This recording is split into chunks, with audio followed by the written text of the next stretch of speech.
Hello my all dear students, आज के इस ऑनलाइन वीडियो लेक्चर में आप लोगों का बहुत बहुत स्वागत है। जैसा कि जानते हैं डियर स्टूडेंट्स कि इसके पहले के लेक्चर नंबर 13 में हम आपका वेक्टर का लगभग जितना न्यूमेरिकल्स हमसे पॉसिबल था, और डियर स्टूडेंट्स यहाँ पर हमने आपको इस लेक्चर को कंप्लीट करते समय, लेक्चर नंबर 13 वेक्टर का कंप्लीट करते समय और उसके पहले के कई लेक्चर्स में भी हमने आपको बता रखा है मेनी टाइम्स कि आप लोग हमसे केवल मेथड सीखा करें, हमारे सॉल्यूशंस को देख करके केवल मेथड्स और स्टेप्स और कॉन्सेप्ट्स को फॉलो करना सीखा करें, और क्वेश्चंस आप लोग अपनी बुक से खुद से सॉल्व करने का प्रयास किया करें।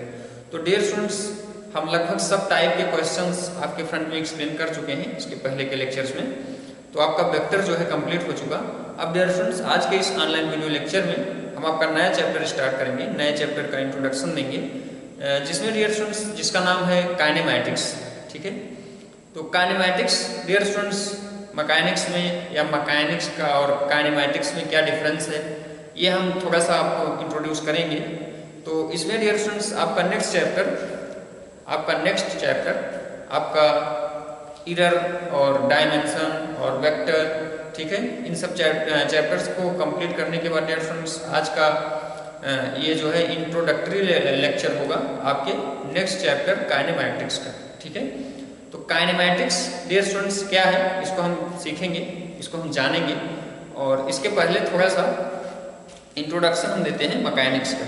ठीक है, तो यहाँ पर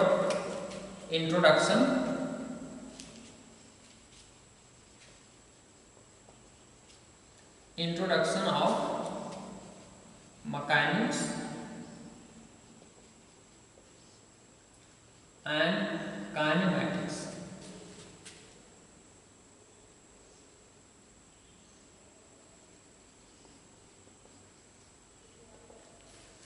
डियर स्टूडेंट्स, मैकेनिक्स में जैसा कि आप लोग जानते हैं कि मैकेनिक्स जो है, इसको न्यूटोनियन मैकेनिक्स या क्लासिकल मैकेनिक्स आपका दो पार्ट में है।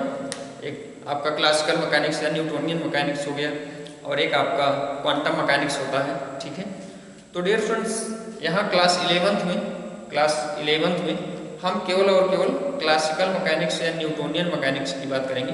थोड़ा सा डियर स्टूडेंट्स एक लाइन में समझेंगे दोनों में डिफरेंस, क्लासिकल मैकेनिक्स या क्वांटम मैकेनिक्स में डिफरेंस क्या है।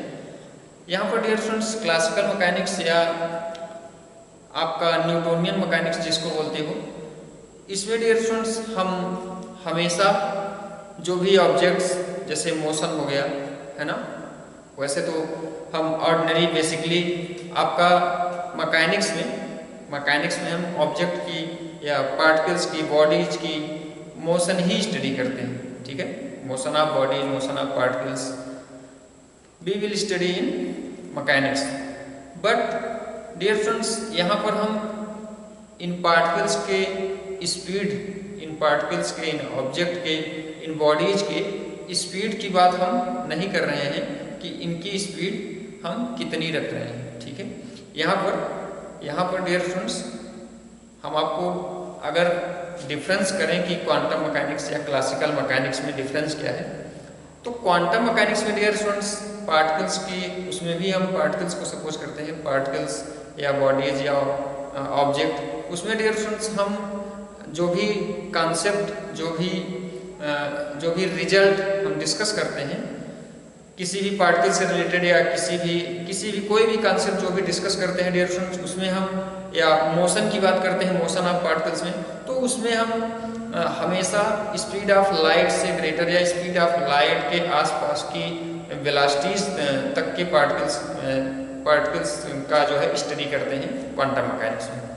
डियर स्टूडेंट्स फिर से सुनेंगे, क्वांटम मैकेनिक्स में हम लगभग जो भी पार्टिकल्स या जो भी बॉडीज या जो भी ऑब्जेक्ट्स हम सपोज करते हैं, उनका मोशन अप्रॉक्सीमेटली हम स्पीड ऑफ लाइट के कंपेयर से या स्पीड ऑफ लाइट के आसपास, मतलब स्पीड ऑफ लाइट के आसपास तक की वेलोसिटी को हम कंसीडर करते हैं। ठीक है, और यहाँ पर डियर स्टूडेंट्स आपका न्यूटोनियन मैकेनिक्स या क्लासिकल मैकेनिक्स में हम हमेशा स्पीड ऑफ लाइट से बहुत ही स्लो, जैसा कि आप जानते हैं कि स्पीड ऑफ लाइट 3 × 10⁸ मीटर पर सेकेंड होता है, तो क्वांटम मैकेनिक्स में हम पार्टिकल्स की स्पीड ऑफ लाइट जैसा कि आप जानते हैं 3 × 10⁸ मीटर पर सेकेंड होता है। ठीक है, तो यहाँ पर जो हम न्यूटोनियन मैकेनिक्स या क्लासिकल मैकेनिक्स में अभी हम क्लास 11th में जो डिस्कस करेंगे, इसमें डियर स्टूडेंट्स आपका वेलोसिटी ऑफ लाइट से वेरी वेरी लेस होगा।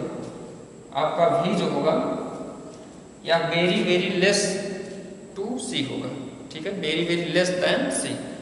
यहाँ पर जो भी हम ऑब्जेक्ट की वेलोसिटी, जो भी मोशन, जो भी पार्टिकल्स की वेलोसिटीज हम कंसीडर करेंगे, जो भी कॉन्सेप्ट हमारे इसमें इंक्लूड करेंगे न्यूटन्स के, तो ये डियर स्टूडेंट्स बहुत ही लेस वेलोसिटी के लिए है compare to speed of light. ठीक है, अब डियर स्टूडेंट्स क्वांटम मैकेनिक्स में हम क्या स्टडी करेंगे? क्वांटम मैकेनिक्स में हम स्पीड ऑफ लाइट के आसपास की वेलोसिटी कंसीडर करेंगे।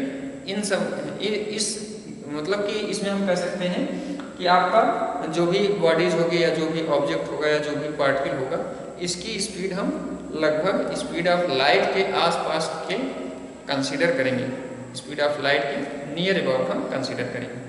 तो यहाँ पर डियर स्टूडेंट्स कॉन्सेप्ट बिल्कुल हमारे अलग होंगे क्वांटम मैकेनिक्स में, और क्लासिकल मैकेनिक्स में हमारे कॉन्सेप्ट बिल्कुल अलग होंगे। इन दोनों में डिफरेंस होता है स्पीड, मोस्टली जो डिफरेंस होता है वह स्पीड का होता है। ठीक है, तो आइए डियर स्टूडेंट्स अब हम इसमें हम थोड़ा सा आपको इंट्रोडक्टरी, आज जैसा कि हमने बताया ये हमारा इंट्रोडक्टरी लेक्चर है काइनेमेटिक्स का।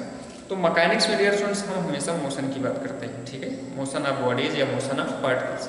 और डियर स्टूडेंट्स जैसा कि हमने आपको बता रखा है, इसके पहले के लेक्चर में कहीं पर ये टॉपिक आया था, तो आपका किसी लेक्चर में हम स्टार्टिंग के लेक्चर में वन टाइम्स इसका नाम लिए हैं। तो इसमें डियर स्टूडेंट्स हमने आपको बता रखा है कि मोशन ऑलवेज जो है रिलेटिव होता है। ठीक है, अभी आप आगे के चैप्टर में पढ़ोगे भी इसमें रिलेटिव मोशन पर बेस्ड बहुत सारे न्यूमेरिकल्स, बहुत सारे क्वेश्चंस भी सॉल्व करेंगे।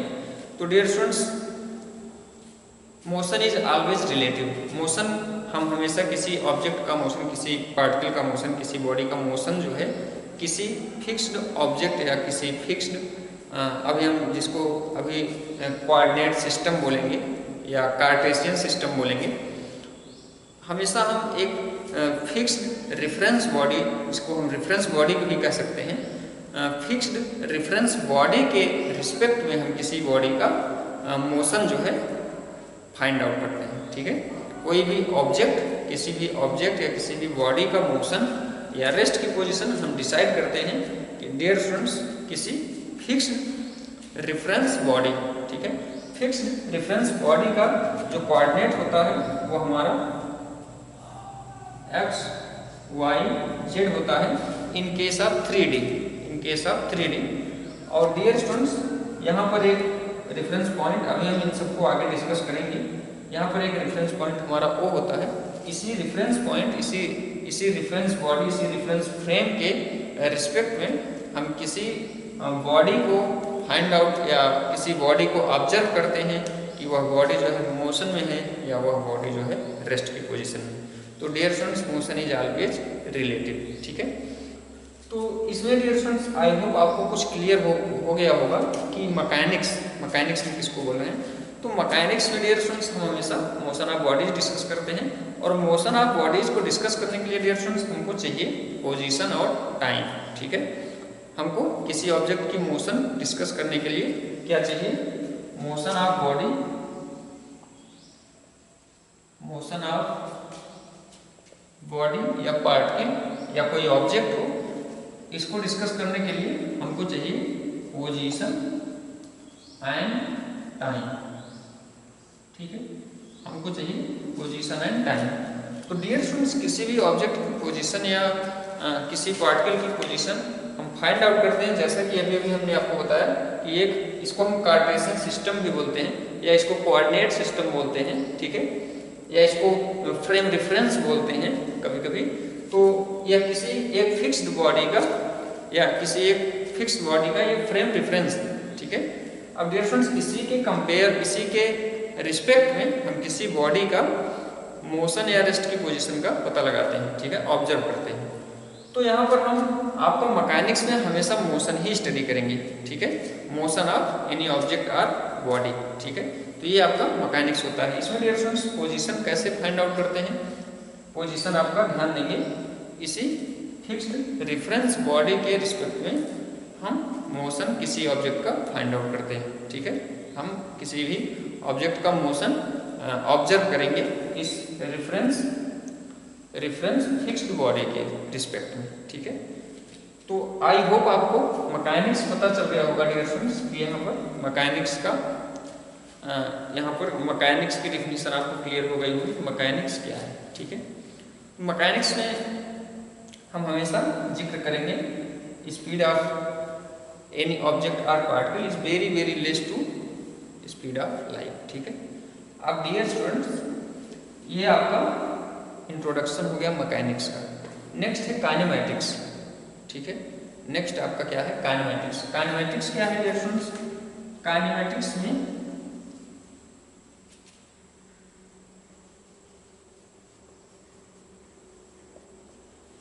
काइनेमैटिक्स डियर स्टूडेंट्स आपका क्लासिकल मैकेनिक्स का वह ब्रांच है। काइनेमैटिक्स जो है आपके क्लासिकल मैकेनिक्स का वह ब्रांच है जिसमें हम केवल ऑब्जेक्ट या पार्टिकल के मोशन को स्टडी करेंगे। ठीक है, इसके कॉजेज को हम स्टडी नहीं करेंगे। ठीक है, कॉजेज का मतलब इसमें मोशन क्यों हो रहा है, इस चीज को हम इग्नोर करेंगे। Dear students kinematics I hope आपको क्लियर हो रहा होगा। काइनेमैटिक्स में हम हमेशा मोशन ऑफ ऑब्जेक्ट स्टडी करेंगे और मोशन ऑफ ऑब्जेक्ट का कॉजेज डिस्कस नहीं करेंगे। ठीक है, इन दिस ब्रांच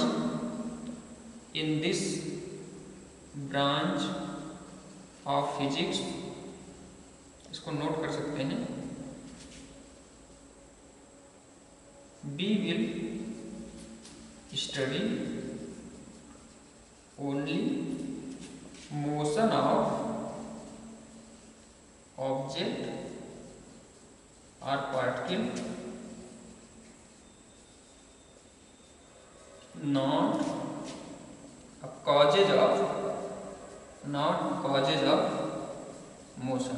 ठीक है, इसमें हम किसी भी पार्टिकल या ऑब्जेक्ट का मोशन डिस्कस करेंगे, ना कि उस ऑब्जेक्ट या पार्टिकल में मोशन क्यों है, कैसे है। ठीक है, उसका कारण, उसका रीजन हमको नहीं डिस्कस करना है। यहाँ पर किसी भी ऑब्जेक्ट में मोशन होगा तब हम इसके बाद इसमें हम कुछ कॉन्सेप्ट, कुछ स्टेप्स सीखेंगे और डिस्कस करेंगे, इनमें कुछ फार्मूले और कुछ डेरिवेशन। ठीक है, तो dear students kinematics I hope आपको क्लियर हो गया होगा, काइनेमैटिक्स की डिफिनीशन। ठीक है, तो आपको मैकेनिक्स में पोजीशन टाइम, किसी भी पार्टिकल के मोशन के ड्यूरिंग पोजीशन टाइम आपको डिस्कस करना है। पोजीशन टाइम आपका किसी फिक्स्ड रेफरेंस बॉडी के रिलेटिव में हमेशा डिस्कस करते हैं। ठीक है, काइनेमैटिक्स जो होता है डियर फ्रेंड्स हमेशा हम मोशन डिस्कस करेंगे, मोशन स्टडी करेंगे। ठीक है, कोई ऑब्जेक्ट मोशन कर रहा होगा उसके बाद हम उसमें अपना कॉन्सेप्ट, अपना रूल्स, जो भी हमारा अपना स्टेप्स फॉलो करना होगा हम आगे सीखेंगे और फॉलो करेंगे। तो इसमें हम आपका ये आपका काइनेमैटिक्स के ब्रांच में होगा। और इसमें डियर स्टूडेंट्स आपका मैकेनिकल ब्रांच, जैसा कि हमने मेनी टाइम्स रिपीट कर रखा है। ठीक है, कि इसमें हम हमेशा किसी भी ऑब्जेक्ट की पोजीशन टाइम डिस्कस करेंगे। ठीक है, किसी भी ऑब्जेक्ट का मोशन की ड्यूरिंग पोजीशन और टाइम डिस्कस करेंगे। पोजीशन और टाइम डियर स्टूडेंट्स हम किसी रेफरेंस बॉडी या कोऑर्डिनेट सिस्टम या कार्टेशियन सिस्टम के रिस्पेक्ट में डिस्कस करेंगे। तो आई होप आपको क्लियर हो गया होगा introduction of mechanics and kinematics. इसमें डियर स्टूडेंट्स आइए हम नेक्स्ट स्टेप में अपने आगे बढ़ते हैं, कंटिन्यू होते हैं। और यहाँ पर few general points of motion, कुछ जनरल पॉइंट्स मोशन के अबाउट डिस्कस करते हैं, क्योंकि ये आज आपका ये इंट्रोडक्टरी लेक्चर है। तो इसमें डियर स्टूडेंट्स हम कुछ इंट्रोडक्शन देंगे आपका अबाउट ऑफ मोशन। ठीक है, अबाउट ऑफ, जैसा कि मैकेनिक्स में हम दे चुके, about of kinematics I hope आपको कुछ क्लियर हो गया होगा। अब डियर स्टूडेंट्स आइए इसमें हम कुछ general points of about of motion सीखते हैं। मोशन के अबाउट डियर स्टूडेंट्स आप लोग मेनी टाइम्स सुन रखे हैं, इसके पहले के क्लासेस में भी। जब किसी ऑब्जेक्ट का position with respect to time change होता है तो उसको हम मोशन कहते हैं। ठीक है,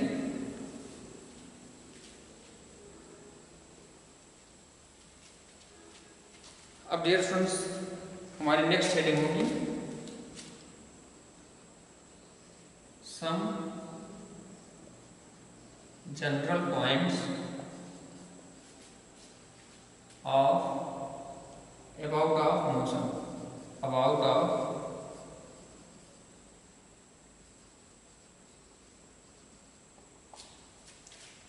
ऑफ मोशन। ठीक है डियर स्टूडेंट्स, मोशन जैसा कि अभी हमने आपको बताया, मोशन को स्टडी करने के लिए हमको पोजीशन और टाइम चाहिए होता है। ठीक है, और पोजीशन और टाइम हम किसी ऑब्जेक्ट का पहले तो जानेंगे कि पोजीशन कैसे डिसाइड करते हैं। किसी भी ऑब्जेक्ट का पोजीशन हम डिसाइड करते हैं with respect to fixed reference body, या with respect to Cartesian system, या with respect to coordinate system. ठीक है, और डियर स्टूडेंट्स, टाइम जो है किसी भी ऑब्जेक्ट का टाइम, किसी ऑब्जेक्ट का पोजीशन अगर टाइम के साथ चेंज हो रहा है तो टाइम का कैलकुलेशन हम with the help of clock करेंगे। ठीक है, तो डियर स्टूडेंट्स, मोशन जो है सबसे पहला इसमें है, जैसे कोई ऑब्जेक्ट मोशन में है, कोई ऑब्जेक्ट मोशन कर रहा है तो इसकी वेलोसिटी जो होती है हमेशा, इसमें सबसे पहला पॉइंट है वेलोसिटी जो होती है, इसमें डायरेक्शन ऑफ वेलोसिटी हम ऐसा लिखते हैं, the direction of velocity,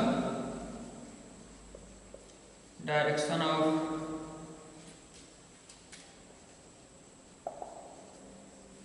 of velocity always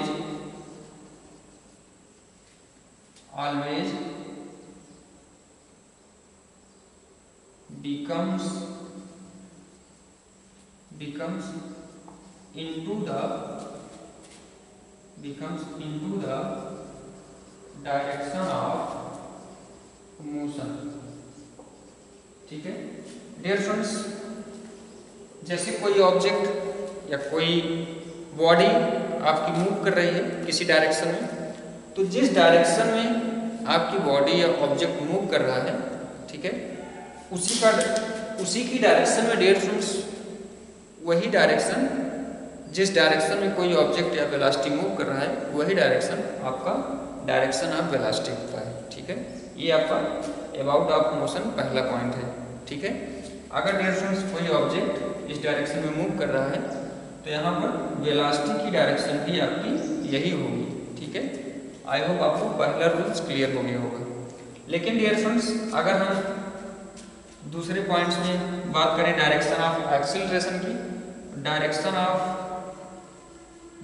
of acceleration, इसके लिए डियर फ्रेंड्स कॉन्सेप्ट बिल्कुल डिफरेंट है हमारा। Direction of acceleration measured by direction of acceleration measured by the net measured by the direction of net acted force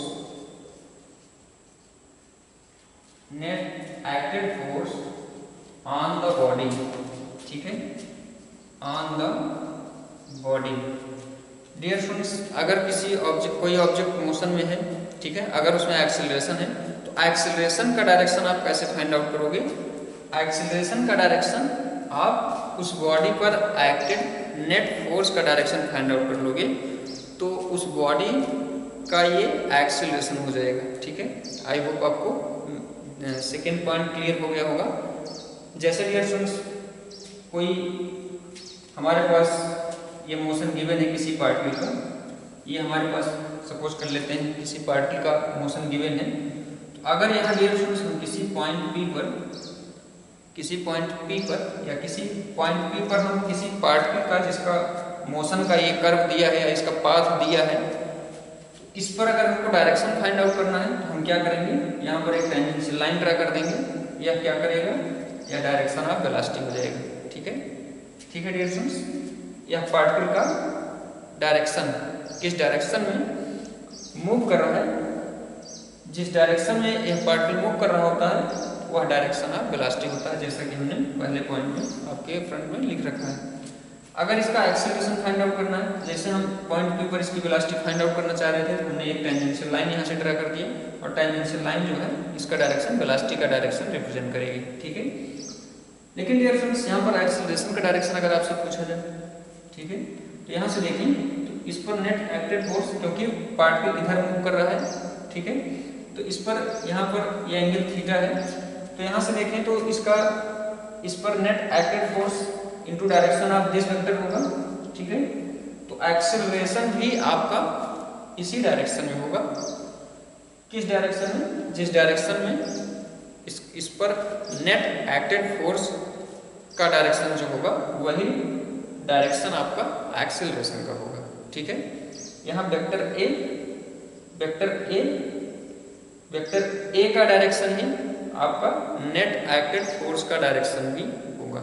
net acted force के direction में ही आपका vector A भी होता है, मतलब एक्सेलरेशन का डायरेक्शन भी होता है, ठीक है। अब डियर स्टूडेंट्स यहाँ से देखें तो यहाँ से आप दो कॉन्सेप्ट और भी लगा सकते हैं। यहाँ से देखें तो theta is equal to theta 0 to 90 के बिटवीन, ठीक है। थीटा की वैल्यू 0 से 90 होगी, 0 से 90 होगी थीटा की वैल्यू, तब तक की इसकी स्पीड इंक्रीज होती है, ठीक है। और अगर थीटा की वैल्यू 90 to 180 देखें, 90 to 180 डिग्री यहाँ से 90 to 180 इधर होगा, ठीक है। तो यहाँ पर डायरेक्शन अपोजिट हो जाएगा, तो यहाँ से इसकी वेलोसिटी रिड्यूस होगी, यहाँ पर इसकी वेलोसिटी डिक्रीज होगी। तो डियर स्टूडेंट्स यहाँ पर हम डायरेक्शन ऑफ वेलोसिटी और डायरेक्शन ऑफ एक्सेलरेशन सिखा रहे हैं आपको। आई होप आपको क्लियर हो गया होगा। जैसे किसी ऑब्जेक्ट का पाथ कुछ ऐसे है, ठीक है, किसी ऑब्जेक्ट के मोशन का पाथ ऐसे है, तो हमको कहीं पर सपोज कर लो यहाँ इस पॉइंट पर हमको इसका डायरेक्शन फाइंड आउट करना है, तो हम क्या करेंगे, यहाँ से टेंजेंशियल लाइन ड्रा कर देंगे, तो यह जो है इसकी वेलोसिटी का डायरेक्शन हो जाएगा, ठीक है। और एक्सेलरेशन का डायरेक्शन डियर स्टूडेंट्स यहाँ पर नेट फोर्स का डायरेक्शन फाइंड आउट करेंगे, और नेट एक्टेड फोर्स किसी बॉडी पर जितने भी टाइप के फोर्सेस एक्ट होंगे, हम एक्टेड फोर्स का डायरेक्शन फाइंड आउट कर लेंगे, वही आपका डायरेक्शन ऑफ एक्सेलरेशन हो जाएगा। तो ये आपका हो गया सेकेंड पॉइंट, ठीक है। तो डायरेक्शन ऑफ वेलोसिटी और डायरेक्शन ऑफ एक्सेलरेशन आपको क्लियर हो गया होगा। अब डियर स्टूडेंट्स आइए हम देखते हैं इसमें next point, the motion of any object is in straight direction called one dimensional motion, ठीक है। अगर डियर स्टूडेंट्स किसी ऑब्जेक्ट की या किसी पार्टिकल की वेलोसिटी स्ट्रेट डायरेक्शन में, ठीक है, तो इसको हम वन डायमेंशनल मोशन बोलते हैं।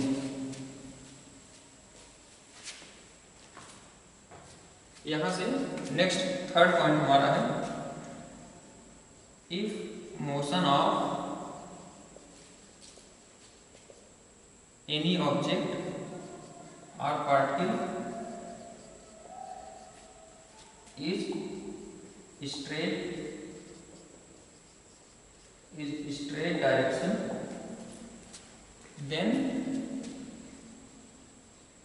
it is called one dimensional motion, ठीक है। अगर डियर स्टूडेंट्स किसी भी ऑब्जेक्ट या पार्टिकल का मोशन स्ट्रेट डायरेक्शन में है, इसको हम वन डायमेंशनल मोशन बोलते हैं, ठीक है। अगर स्ट्रेट डायरेक्शन में नहीं है, अगर हम फोर्थ पॉइंट देखें, अगर यहाँ पर if not in straight direction, अगर किसी ऑब्जेक्ट का डायरेक्शन स्ट्रेट डायरेक्शन में नहीं है, ठीक है, तब क्या होगा, तब इसको हम कर्वी लीनियर मोशन बोलेंगे, तब इसको हम कर्वी लीनियर मोशन बोलते हैं, ठीक है। कर्वी लीनियर मोशन में डियर स्टूडेंट्स जैसे कि एग्जांपल आपका कर्वी लीनियर मोशन का एग्जांपल, जैसे इसको हम कह सकते हैं प्रोजेक्टाइल मोशन। अब इसको आप लोग डिस्कस करेंगे, प्रोजेक्टाइल मोशन। और नेक्स्ट है आपका इसका एग्जांपल सर्कुलर मोशन, ठीक है, सर्कुलर मोशन भी आपका, ठीक है, क्या है, कर्वी लीनियर मोशन, ठीक है। Projectile motion dear students, projectile motion कुछ इसका पाथ इस टाइप से होता है, ठीक है। और सर्कुलर मोशन जैसा कि आप लोग जानते हैं कुछ इस टाइप का होता है। तो ये दोनों ही आपके कर्वी लीनियर मोशन कहे जाते हैं। ठीक है, तो आई होप आपको यहाँ से कुछ जनरल इंफॉर्मेशन मिली होगी, कुछ जनरल पॉइंट्स यहाँ से आपको रिमेंबर हुए होंगे कि आप किसी भी ऑब्जेक्ट का मोशन, जब कोई भी ऑब्जेक्ट मोशन कर रहा होता है तो उसके अबाउट यहाँ पर हमने कुछ बेसिक लगभग 4 पॉइंट्स हो गए हमारे, हमने आपको फील करवाया। ठीक है, तो ये डियर स्टूडेंट्स हो गया आपका कुछ general points about of motion. अब इसमें हम आगे देखते हैं मोशन कितने टाइप के होते हैं, टाइप्स ऑफ मोशन। ठीक है, तो dear students types of motion 2 branch में डिवाइड किया गया है। आइए हम इसको देखते हैं।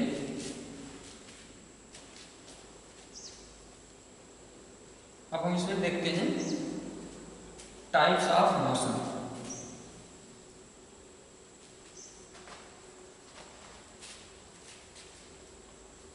जनरली जो है आपका मोशन 2 ब्रांच में डिवाइड किया गया है। ठीक है, फर्स्ट ब्रांच में जो मोशंस होते हैं उसमें आपके 3 टाइप के मोशन हो सकते हैं।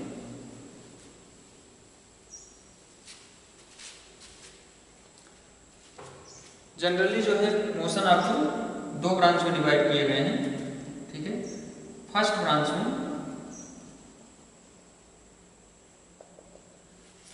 में आपके मोशंस जो होते हैं डियर स्टूडेंट्स, मोशंस जो पॉसिबली हो सकते हैं वो 1 डायमेंशनल हो सकते हैं, 1 dimensional motion.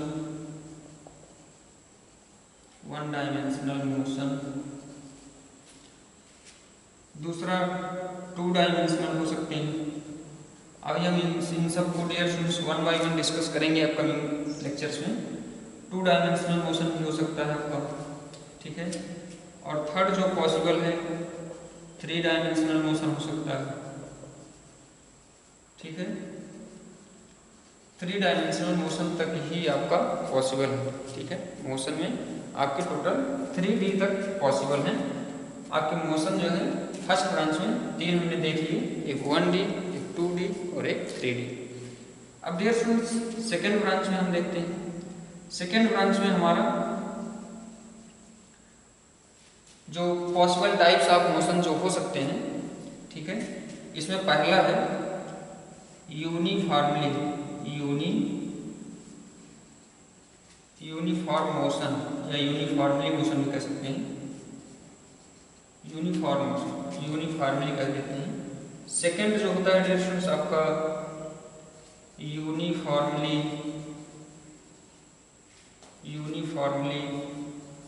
Accelerated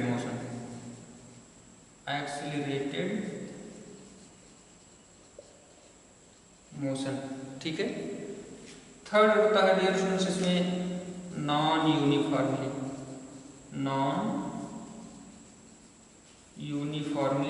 accelerated motion. तो डियर स्टूडेंट्स आपका जनरली मोशन जो है 2 ब्रांच में डिवाइड किया गया है। फर्स्ट ब्रांच में ये 3 टाइप के मोशंस आपके पॉसिबल हैं और सेकेंड ब्रांच में ये आपके 3 टाइप के मोशंस जो है पॉसिबल हैं। अब इनको हम अपकमिंग लेक्चर्स में अभी 1 बाय 1 इनसे रिलेटेड कॉन्सेप्ट्स, इनसे रिलेटेड जो पॉसिबल डेरिवेशंस होंगे इन सबको हम डिस्कस करेंगे। आइए थोड़ा सा डियर स्टूडेंट्स यहाँ पर हम जानते हैं कि यूनिफॉर्मली मोशन या यूनिफॉर्मली एक्सीलरेटेड मोशन या नॉन यूनिफॉर्मली एक्सीलरेटेड मोशन से यहाँ पर क्या पर्पस है, इसका क्या सिग्निफिकेंस है। तो इसका डियर स्टूडेंट्स देखेंगे, जैसे कि हम यूनिफॉर्मली मोशन की बात करें तो यूनिफॉर्मली मोशन जो होता है आपका वह मोशन कहा जाता है जिसमें आपकी वेलोसिटी कांस्टेंट है। ठीक है, इफ वेलोसिटी या मैग्नीट्यूड ऑफ वेलोसिटी जो है स्पीड भी कह सकते हो, if velocity of particle is constant, then it is called uniformly accelerated या यूनिफॉर्म मोशन, दोनों कह सकते हैं, यूनिफॉर्म मोशन या यूनिफॉर्मली एक्सेलरेटेड मोशन। ठीक है, तो डियर स्टूडेंट्स, अगर किसी ऑब्जेक्ट की या किसी पार्टिकल की वेलोसिटी अगर कांस्टेंट है टाइम के साथ, तो इसको हम बोलते हैं यूनिफॉर्मली एक्सीलरेटेड मोशन। अब डियर स्टूडेंट्स, नेक्स्ट है हमारा नॉन यूनिफॉर्मली एक्सीलरेटेड मोशन। तो इसमें डियर स्टूडेंट्स ये इसी का अपोजिट हो जाएगा, ठीक है। नॉन यूनिफॉर्मली एक्सीलरेटेड मोशन में जब आपका वेलोसिटी जो है टाइम के साथ चेंज हो, है ना। तो इसमें डियर स्टूडेंट्स इसकी डिफिनीशंस आपको पहचानने में कोई कठिनाई नहीं है, बहुत ही ईजी है। लेकिन डियर स्टूडेंट्स इसमें जो कॉन्सेप्ट है, कॉन्सेप्ट जो नॉन यूनिफॉर्मली एक्सीलरेटेड मोशन हम जो आपको बताना चाह रहे हैं, जो कि आपके न्यूमेरिकल सोल्यूशन में न्यूमेरिकल सॉल्व करने में बहुत ही हेल्पफुल होंगे। जैसा कि डियर स्टूडेंट्स अभी जैसे एग्जांपल में हम बात करें तो v = u + at आप फर्स्ट इक्वेशन पढ़ें, न्यूटन्स लॉ का, न्यूटन्स का फर्स्ट इक्वेशन है, ठीक है, अबाउट ऑफ मोशन। अब डियर स्टूडेंट्स ये जो है, या दूसरा आप पढ़े होंगे s = ut + हाफ at² में पढ़े, और v² = u² + 2as। ये सारे के सारे इक्वेशंस डियर स्टूडेंट्स जो अबाउट ऑफ मोशन डिराइव्ड है, ये आपके यूनिफॉर्मली एक्सीलरेटेड मोशन पर ही एप्लीकेबल है, ठीक है। फिर से ध्यान से सुनेंगे। इनमें डियर स्टूडेंट्स जो इनिशियल वेलोसिटी या फाइनल वेलोसिटी का जो जिक्र किया गया है, इसमें डियर स्टूडेंट्स जो ए दिए गए हैं आपकी एक्सीलरेशन जिसको बोलते हो, एक्सीलरेशन जो है यहाँ पर कांस्टेंट है, ठीक है। अगर यहाँ एक्सीलरेशन किसी बॉडी का या किसी ऑब्जेक्ट का जिसकी इनिशियल या फाइनल वेलोसिटी हम डिस्कस करते हैं, अगर इसका एक्सीलरेशन चेंज हो रहा हो, ठीक है, अगर इसका एक्सीलरेशन जो है यूनिफॉर्मली नहीं, यूनिफॉर्मली एक्सीलरेटेड नहीं है, ठीक है, तो ये सारे के सारे जो हमारे ये इक्वेशंस हैं ये एप्लीकेबल नहीं होंगे, ठीक है। डियर स्टूडेंट्स, आई होप आपको क्लियर हो रहा होगा। ये सारे इक्वेशंस आपके केवल और केवल कब एप्लीकेबल हैं, जब आपका एक्सीलरेशन जो कि ऑब्जेक्ट या बॉडी में जहाँ पर ये इक्वेशन यूज किया जा रहा हो, यहाँ पर किसी भी बॉडी का जो इनिशियल वेलोसिटी या फाइनल वेलोसिटी या टाइम जो भी हम डिस्कस कर रहे हैं, उसमें होल प्रोसेस के ड्यूरिंग डियर स्टूडेंट्स आपका एक्सीलरेशन कांस्टेंट है, ठीक है। एक्सीलरेशन कांस्टेंट होगा तभी ये फार्मूले आपके एप्लीकेबल हैं, तभी तक के ये फार्मूले आपके एप्लीकेबल होंगे, तभी तक के ये फार्मूले आपके सही रिजल्ट देंगे, ठीक है। अदरवाइज नॉन एक्सीलरेटेड, ठीक है, नॉन यूनिफॉर्मली एक्सीलरेटेड ऑब्जेक्ट के लिए ये आपके जो रिजल्ट्स हैं डियर स्टूडेंट्स, ये आपके कम्प्लीटली फॉलो नहीं होंगे। इसमें आपका हम कुछ नेक्स्ट दूसरा मेथड डिफरेंशिएशन या इंटीग्रेशन का दूसरा मेथड अप्लाई करेंगे और एक्सीलरेशन फाइंड आउट करेंगे, तब आपका जो भी रिजल्ट होगा, जो भी कॉन्सेप्ट होगा, हम आगे फॉलो करेंगे, ठीक है। जो भी रिजल्ट हमको फाइंड आउट करना होगा हम फाइंड आउट करेंगे अपने विद द हेल्प ऑफ फार्मूले। जो भी हमारा फार्मूला होगा देखेंगे हम कन्वेंस के अकॉर्डिंग, अपने क्वेश्चन के अकॉर्डिंग। तो डियर स्टूडेंट्स, यहाँ पर हमारा कॉन्सेप्ट क्या है कि आपका ये सारे के सारे इक्वेशंस क्या हैं, केवल और केवल यूनिफॉर्मली एक्सीलरेटेड ऑब्जेक्ट के लिए ही एप्लीकेबल है, ठीक है। नॉन यूनिफॉर्मली के लिए ये एप्लीकेबल नहीं।